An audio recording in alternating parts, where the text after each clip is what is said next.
The end of the world is a huge meme at this point. The shower water in your home isn't warm, the world is ending. The Baja Blast didn't hit right this time, the world is ending. You can take apart all the reasons why an anime girl gacha game is going to end up giving all guys ED in the future and still find a way to come to the conclusion that the world is ending. Let's take it a step further. What if war broke out and environmental conditions led to a rise in the water level, wiping out places next to the coast? The buildings were turning into rubble and society was in a panic. What level would humanity stoop to in this endgame scenario? How would we protect ourselves and ensure the survival of our species? What would take place during the calm after the storm, when Mother Earth takes back what used to be hers?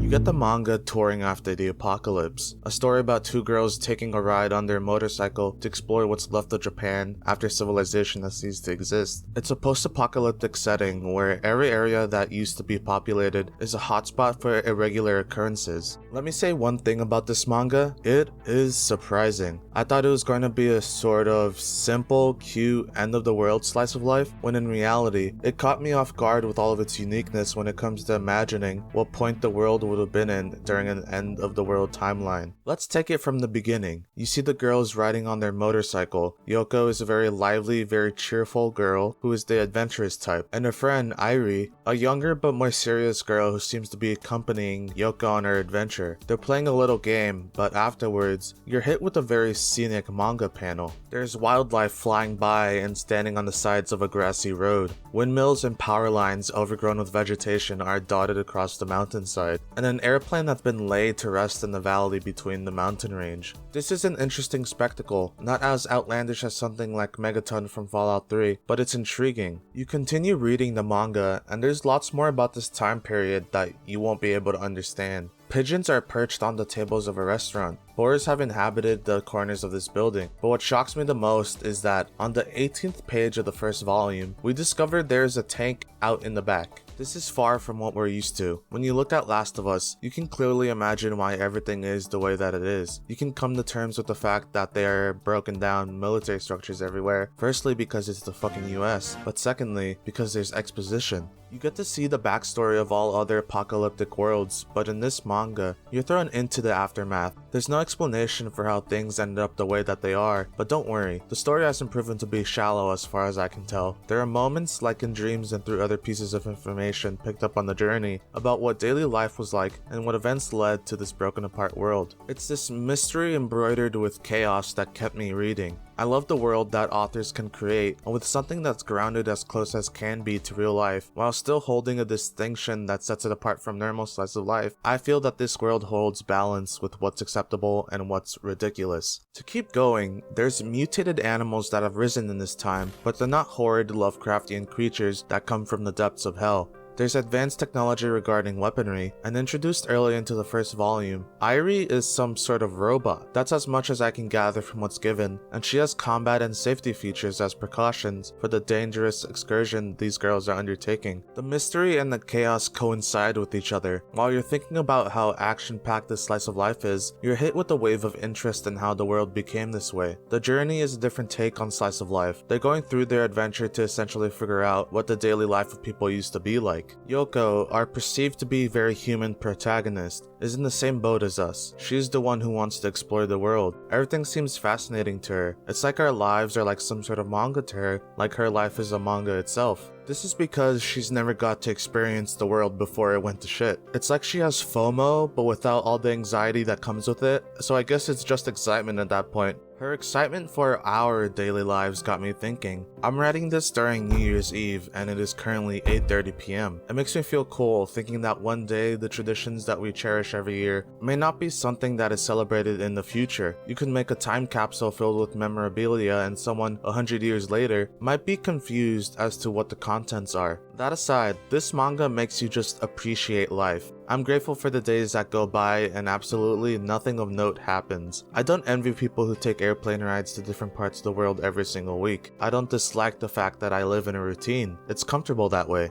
You read more and more, and Yoko's need for exploration makes more sense. She has a tick for having fun, and discovery fulfills that requirement. We don't know exactly how she spent her days before she started this journey, but it is made clear that this is something that she had always wanted to do since she heard of how different life was before whatever tragedy befell society. We're fed what life was like through images and other plot moving points that we encounter as we progress through the story. The disparity between what Yoko sees now compared to what it was in the past not only intrigues her, but causes her to be empathetic towards the people in the past. Think about it. Multiple disasters took away everything that people used to call their daily lives. We're not sure on the status of the human population as far as the first volume goes, but I imagine that it may not be as plentiful, and different dynamics have developed because of their circumstances. I also don't think that it's been too long since the events took place. Yoko is very well educated on survival and knows how to manage out in the wild. Knowing this, she must have been a little knowledgeable about history, and that is enough for her to envy the people from the past, but also understand their situation and mourn for them and the loved ones that were left in the calamity. It's a unique occurrence to be able to hold both of these qualities in perfect balance, where one does not overpower the other, and you are capable of displaying each of them during their appropriate moments. It can humble you knowing that this girl, even if she is fictional, has mastered something that people take decades to implement. I think this manga teaches you two things when it comes to all the nuances included in the dialogue. One lesson is that you should appreciate the little things in life. Yoko looks at our lives with rose-tinted glasses, but I don't think she's looking at it in a skewed manner. Without getting too deep into it, we're blessed with where we are now. Some of us live our lives comfortably. We have our stable routines and accessories in our homes to help us with our daily tasks. We live in communities where people can help one another with whatever trivial duty we have to do. Our lives are more livable than they have been in the past, which I think some people have taken for granted.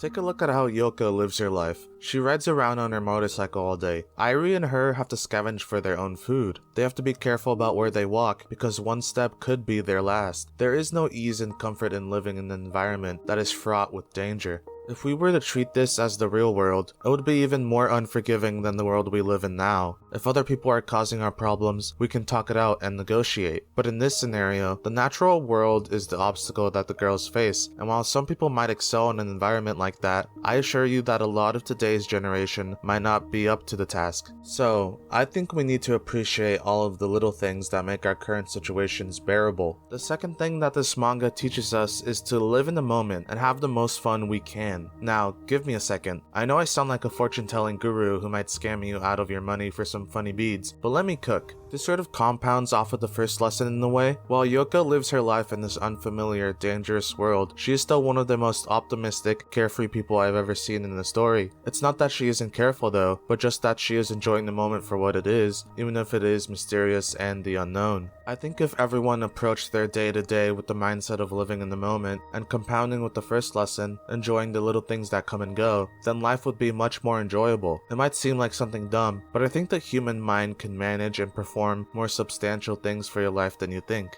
There's sentiments to be learned and wisdom to gain from seeing through the perspective of a fictional character. Aside from that, please read this manga, and I hope this keeps on being made, because I'm very interested in this world, its history, and everything else that this story has left to teach. That'll be all from me. I hope you enjoyed this video. If you'd like, please subscribe to the channel and like the video. Join the Discord if you want to be part of the community. Follow me on Twitter if you want more of my takes. Other than that, I hope you all have a wonderful day, and I'll see you all next time.